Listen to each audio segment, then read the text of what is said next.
চাচা, মিরপুর মাঠে তো সাজানো কেন চাচা? আর রংপুরের রং কোথায় গেল? তা আপনারা সবাই জানেন যে রংপুরের রং কোথায় গেছে। তাদের যে অহংকার ছিল, অহংকার কিন্তু সব মাটির নিচে একদম পড়ে গেছে। শুধু হারেই নাই, হারছে কিন্তু একদম মানে লো স্কোর যাকে বলে। তো তাদের যে একটা অহংকার ছিল, অ্যান্ড্রু রাসেল, কি টিম ডেভিড, আরও যাদেরকে আনছিল বিদেশ থেকে ভাড়া করে, তারা বলছিল নাকি টাকার বস্তা আছে আমাদের, আমরা রেডি, কিন্তু প্লেয়ার পাচ্ছি না। তারা প্লেয়ারও পেয়েছে, টাকার বস্তা সবই ছিল, কিন্তু খুলনার মানুষের আর কিছু থাকুক আর না থাকুক, তাদের ছিল ভালোবাসা, তাদের ছিল বাঘের একটা আকাঙ্ক্ষা যে আমরা বাঘের মতো গর্জন দিয়ে ইনশাল্লাহ তাদের কাছ থেকে আমরা জয় ছিনিয়ে আনবো। আমরা কিন্তু সেটা করেছি। ইনশাল্লাহ নেক্সট ম্যাচে আবারও আপনারা দেখবেন বাঘের থাবা কাকে বলে।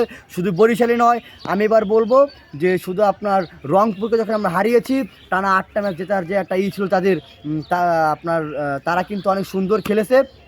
খেলার পরে আমরা যখন আমাদের একটা জয় দরকার ছিল, আমাদের পরপর 2 ম্যাচে 2টা জয় দরকার ছিল, আমরা কিন্তু 10টা ম্যাচ খেলার পরে আমরা প্রতিটাই নকআউট পর্ব আমরা খেলেছিলাম যে হারলেই বাড়ি। তো আমরা চেষ্টা করব আজকে সন্ধ্যার পরে বরিশাল চিটাগাং থেকে যারা হারবে তাদেরকেও আমরা হারিয়ে ইনশাল্লাহ আমরা ফাইনাল খেলবো। ফাইনাল খেলার পরে ইনশাল্লাহ আমরা আশাবাদী যে এইবারের কাপটা খুলনার হাতে উঠবে।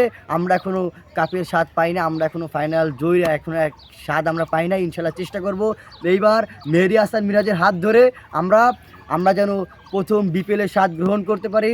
আর আমাদের ভালোবাসা আছে খুলনা টাইগার্সের উপরে, খুলনার মানুষের উপরে। আশা করি এইবারের বিপিএলের ট্রফিটা খুলনা রূপসা ব্রিজ থেকে আমাদের কাছে আসবে।